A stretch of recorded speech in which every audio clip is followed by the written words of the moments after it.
మనము చేత్తో రుద్దాల్సిన పని లేకుండా ఇలా నీటిలో ముంచితే చాలండి, షైనింగ్లో నీట్గా కొత్త దానిలా కనిపిస్తాయి. మీరు దీనికోసం ఇక్కడ నేను 10 రూపీస్ మాత్రమే తీసుకున్నానండి నిమ్ముప్పు. ఇది ఇలా క్రిస్టల్ మాదిరిగా ఉంటుంది. మనము క్లీన్ చేసుకునే దాన్ని బట్టి మనం నిమ్ముప్పును యూజ్ చేయాలండి. నేనైతే ఇక్కడ నిమ్ముప్పును ఇలా కొద్దిగా తీసుకొని దాంట్లో వాటర్ని వేసి ఈ నిమ్ముప్పు అనేది పూర్తిగా కరగాలండి. కరిగిన తర్వాతనే మనకి ఈ రాగి పాత్రలు అనేవి మనము చేత్తో రుద్దకుండానే షైనింగ్లోకి వస్తాయి. ఇలా నిమ్ముప్పు కరిగిన తర్వాత మనము దీంట్లో నీరు పూర్తిగా మునిగేంత వరకు పాత్రలను వేసి ఒక 5 మినిట్స్ అలాగే ఉంచేసామనుకోండి, చేత్తో రుద్దాల్సిన పని లేకుండా ఎలాంటి సర్ఫ్ని యూజ్ చేయకుండా క్లీన్ చేసుకోవచ్చు. అలాగే ఇలాంటి కర్టెన్స్ని మనము డోర్ కాడ కానీ విండోస్ కాడ వేసాం కదండి, ఇక్కడ ఉన్న స్క్రూ అనేది కనబడకుండా నీట్గా ఉండాలి అంటే మనము దీన్ని ఇలా పైకి లేపెట్టి ఒక రింగ్ ఉంది కదండి, దాన్ని ఇలా బయటికి అనేసిన తర్వాత మళ్ళీ దాన్ని యథావిధంగా పెట్టేసామనుకోండి, అక్కడ ఉన్న స్క్రూ కానీ ఎలాంటి బోలెట్ కానీ అస్సలకే కనపడదండి.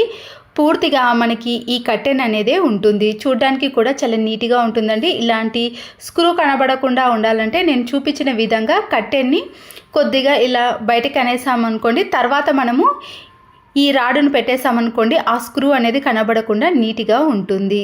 మరొకసారి చూపిస్తున్నాను చూడండి.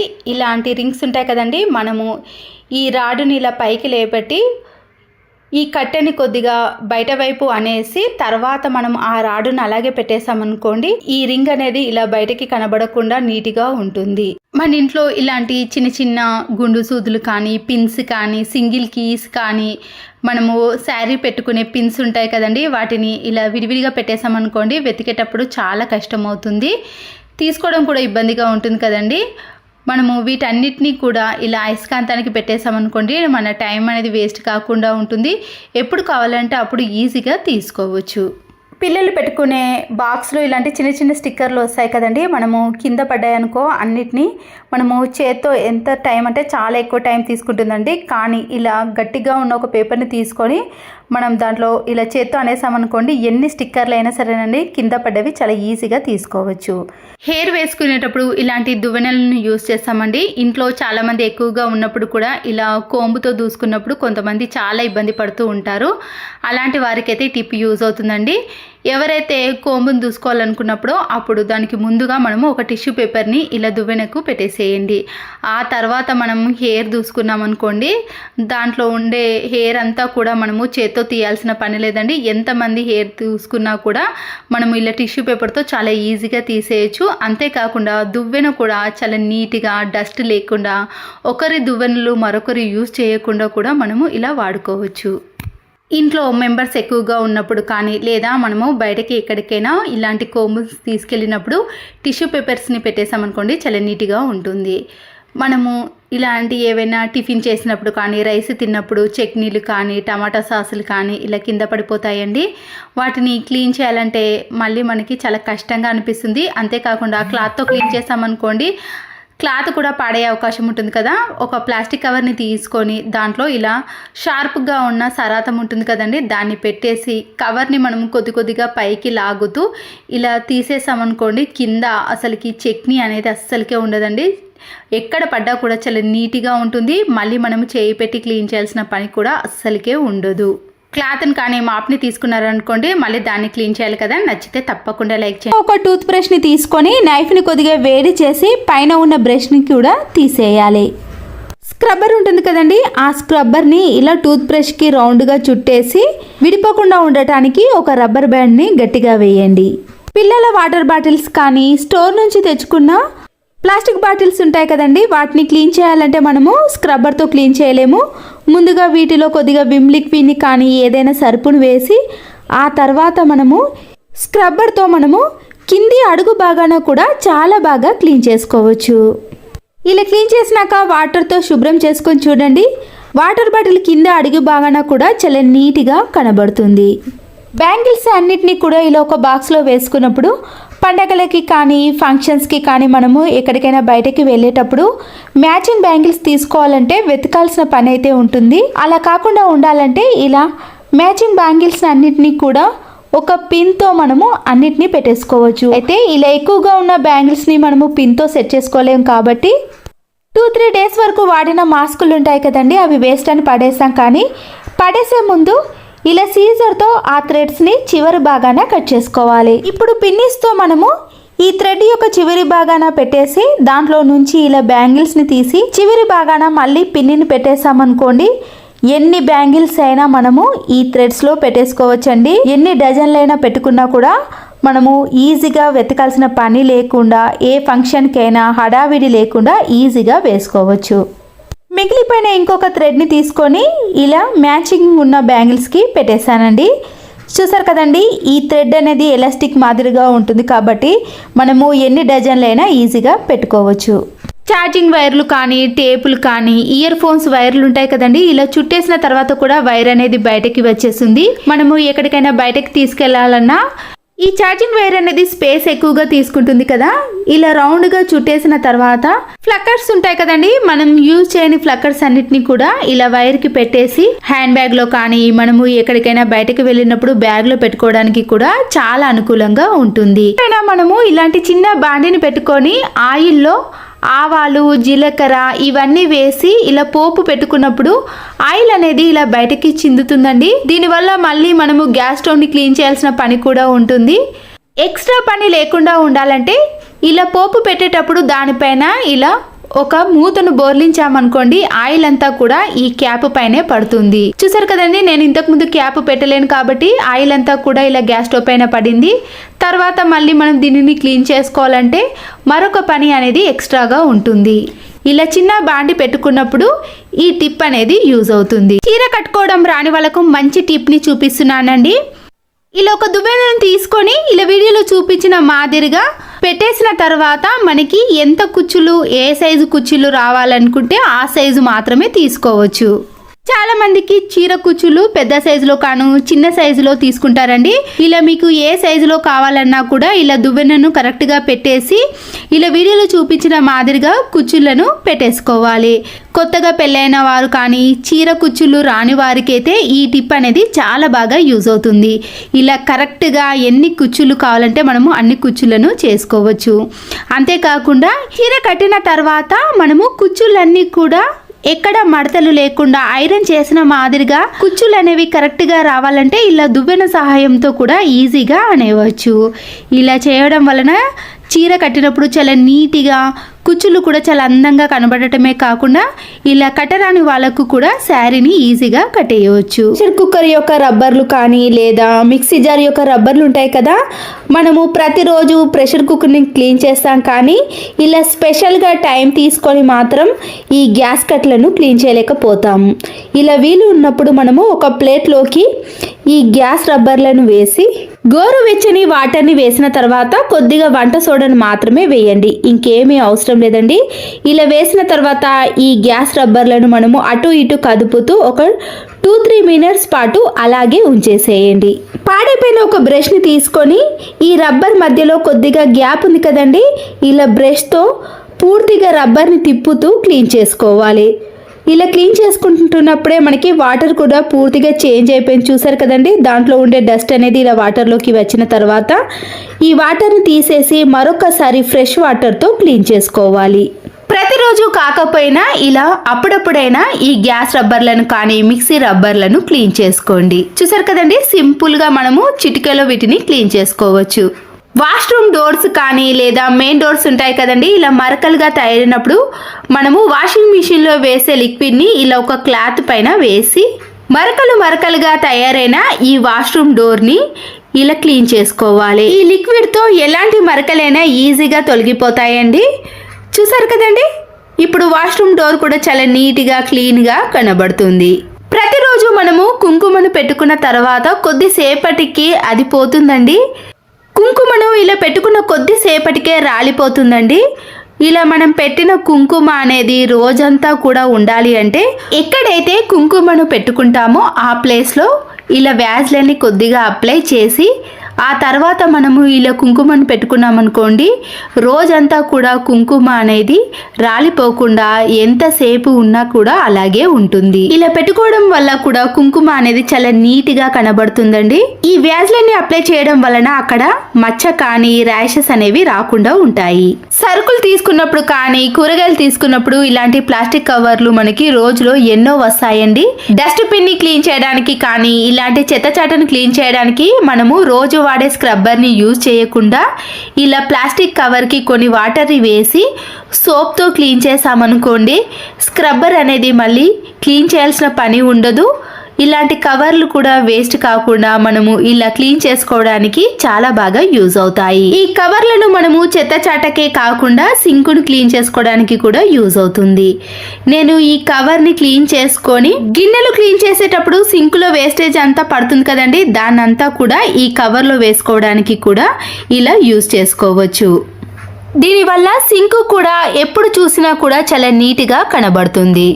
వైపర్ స్టిక్కి ఇలా వేస్ట్గా ఉన్న ఒక 2 సాక్స్లను 2 సైడ్స్ వేసిన తర్వాత పూజ గది ఉంటుంది కదండి, దాంట్లో ఉండే ఇలా బూజునంతా కూడా మనము ఈ వైపర్ స్టిక్ సహాయంతో క్లీన్ చేసుకోవచ్చు. బూజు కర్ర లేని వాళ్ళకు ఈ టిప్ అనేది యూజ్ అవుతుంది. వాషింగ్ మిషన్ లో బట్టలు వేసేటప్పుడు మురికి త్వరగా పోవాలన్నా, ఐరన్ చేయాల్సిన పని లేకుండా ఇలాంటి కాటన్ బట్టలు స్టిఫ్గా నీట్గా రావాలి అంటే ఈ చిన్న టిప్ని ఫాలో అవ్వండి. నేనైతే ఇక్కడ ఇలా కాటన్ అన్నీ కూడా వేస్తున్నానండి. అంతేకాకుండా మీరు డైలీ వైజ్ కూడా ఇలా వేసుకోవచ్చు.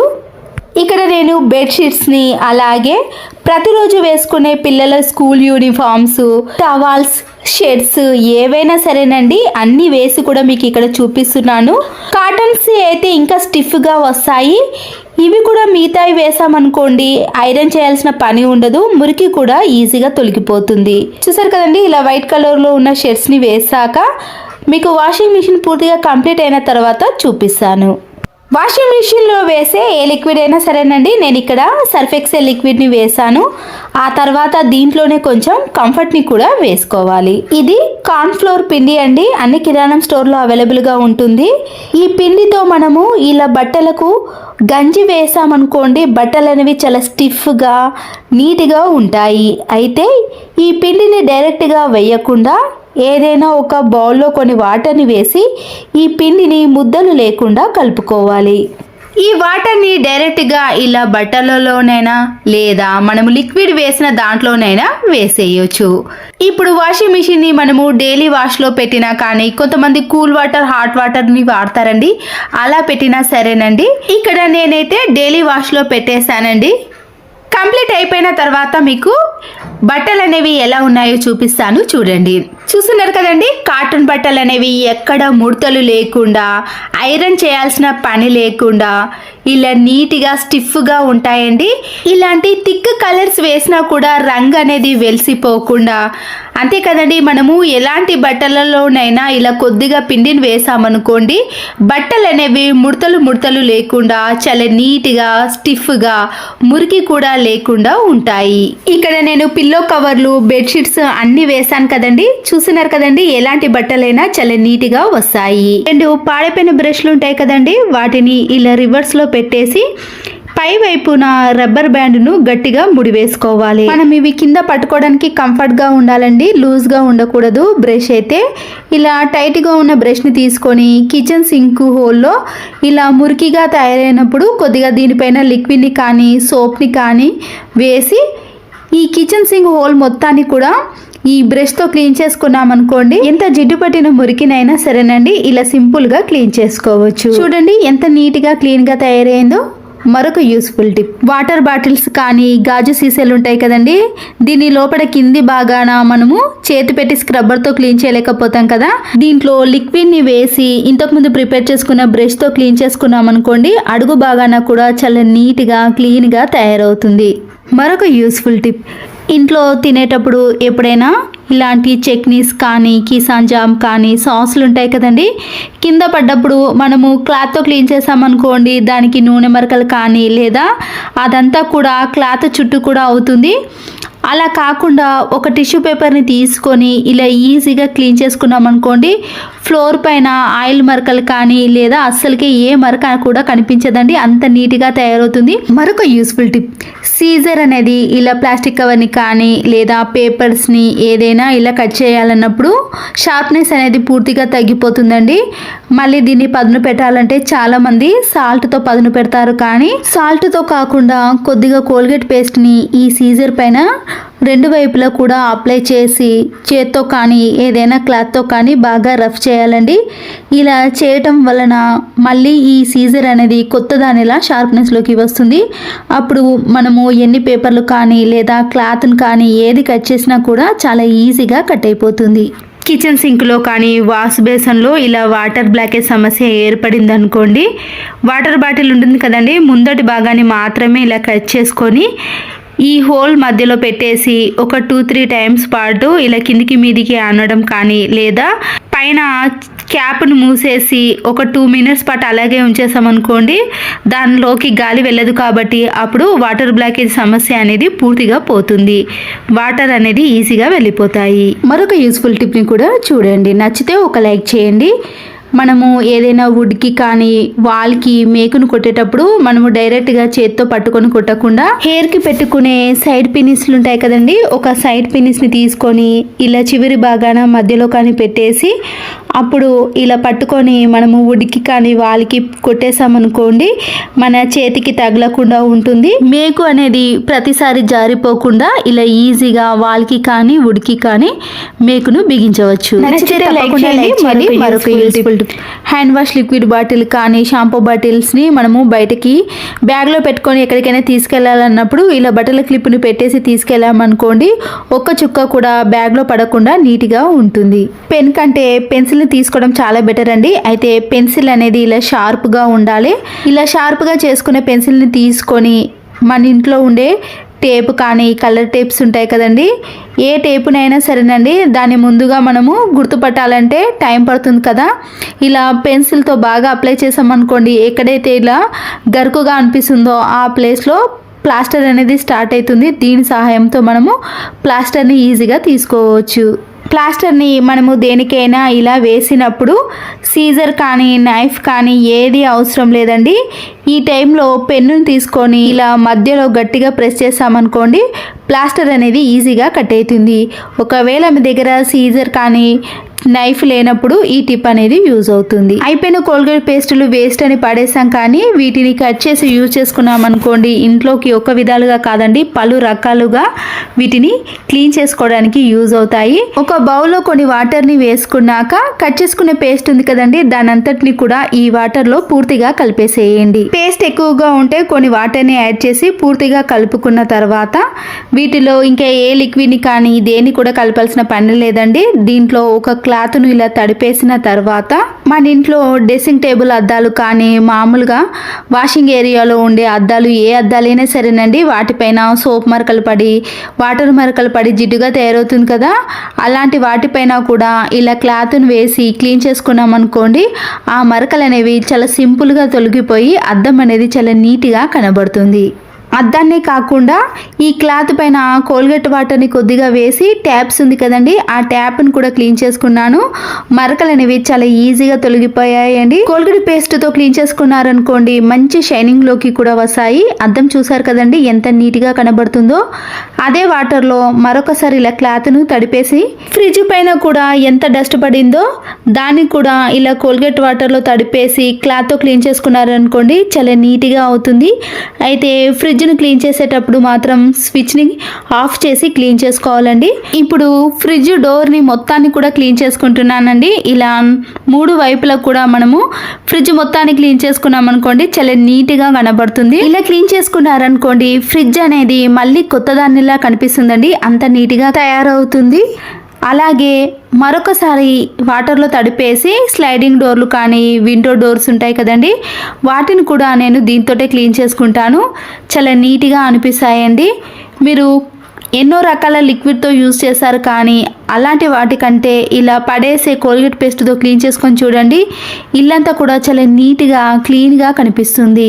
వంట పూర్తిగా కంప్లీట్ అయిన తర్వాత కానీ లేదా నైట్లో కిచెన్ అంతా క్లీన్ చేసుకుంటాం కదండి, ఆ టైంలో ఇలా కోల్గేట్ పేస్ట్తో క్లీన్ చేసుకున్నారనుకోండి, బొద్దింకలు కానీ పురుగులు కానీ ఈ స్మెల్కి అస్సలకే దరి చేరకుండా ఉంటాయి. కిచెన్ కూడా చాలా నీట్గా ఉంటుంది. ఈ కోల్గేట్ వాటర్ని కిచెన్ సింక్లో గిన్నెలన్నీ క్లీన్ చేసిన తర్వాత కొద్దిగా ఈ వాటర్ని వేసి స్క్రబ్బర్తో క్లీన్ చేసుకున్నారనుకోండి, ఈ కిచెన్ సింక్ కూడా తలతల మెరిసిపోతుందండి, అంత నీట్గా కనిపిస్తుంది. కిచెన్ సింక్లో ఏదైనా బ్యాడ్ స్మెల్ ఉన్నా కూడా పూర్తిగా పోతుందండి. మిగిలిన వాటర్తో వాష్రూమ్ని కూడా క్లీన్ చేసుకుంటున్నానండి. వాష్రూమ్లో ఇలా గార పట్టిన మరకలు ఎక్కువగా ఉన్నప్పుడు కోల్గేట్ వాటర్ని ఈ వాష్రూమ్లో వేసేసి బ్రష్తో క్లీన్ చేసుకున్నారనుకోండి, ఎంత గార పట్టిన మరకలైనా సరేనండి చాలా బాగా క్లీన్ అవుతాయి. ఒకవేళ మీకు వాష్రూమ్ అనేది ఇంకా గార పట్టిన మరకలు ఎక్కువగా ఉంటే వాషింగ్ మిషన్లో వేసే లిక్విడ్ ఉంటుంది కదండి, దాన్ని కూడా కలిపేసి క్లీన్ చేసుకోండి. వాష్రూమ్ అనేది మళ్ళీ కొత్త దానిలా కనిపిస్తుంది. చూడండి ఎంత నీట్గా కనిపిస్తుందో, గారపట్టిన మరకలు అనేవి పూర్తిగా తొలగిపోయాయి కదా. క్లీనింగ్ ప్రాసెస్లో బేకింగ్ సోడా కానీ కోల్గేట్ పేస్ట్ అనేది చాలా బాగా యూజ్ అవుతుందండి. ఇలా పడేసే కోల్గేట్ పేస్ట్తో కూడా ఇంట్లో ఎన్నో రకాలుగా క్లీన్ చేసుకోవచ్చండి. నేను వాష్ బేసిన్ని కూడా నీట్గా క్లీన్ చేసుకున్నాను, చూసారు కదండి ఎంత నీట్గా కనబడుతుందో. మరొక యూస్ఫుల్ టిప్, నిడిల్లోకి దారాన్ని ఎక్కించిన తర్వాత మీరు లీఫ్ని కానీ ఇలా గులాబీ రెక్కల్ని ఏవైనా తీసుకోవచ్చండి. పూల మధ్యలో వీటిని పెట్టేసామనుకోండి, మనకి పూలమాల అనేది నీట్గా కనబడుతుంది. అంతేకాకుండా అల్లరాని వారు కానీ చిన్న పిల్లలు కానీ ఎవరైనా సరేనండి ఇలా ఈజీగా అల్లుకోవచ్చు. ఒక ఆలు ఉంటే సరిపోతుందండి. నేను ఇక్కడ ఆలుని తీసుకున్నాను. రెక్కలను ఇలా విడివిడిగా చేసిన తర్వాత వీడియోలో చూపించిన మాదిరిగా రెక్కలను ఇలా రెండుగా మలుచుకొని మధ్యలో మనము ఇలా మల్లెపువ్వుని పెట్టేసి అన్నిటినీ కూడా మనము ఇలాగే అల్లుకోవాలండి. అప్పుడు పూలమాల అనేది అందంగా కనబడుతుంది. మనకి పువ్వులు కూడా చాలా తక్కువగా పడతాయండి. అంతేకాకుండా పూలమాల కూడా చాలా త్వరగా రెడీ అయిపోతుందండి. చూసారు కదండి, ఇలా మనము తక్కువ పువ్వులు ఉన్నప్పుడు కానీ ఈజీగా పువ్వులను అల్లుకోవాలన్నప్పుడు ఈ చిన్న టిప్ని ఫాలో అయ్యారనుకోండి, ఎన్ని పువ్వులైనా చాలా ఈజీగా అల్లేసేయచ్చు. చూసారు కదండి, ఇలా గులాబీ రెక్కలు మల్లెపూలతో మనము తక్కువ పువ్వులతోటే పూలమాలను ఇలా ఎక్కువగా అల్లేసుకోవచ్చండి. నచ్చితే తప్పకుండా ఒక లైక్ చేయండి. మరో వీడియోతో మళ్ళీ కలుద్దాం. Thanks for watching.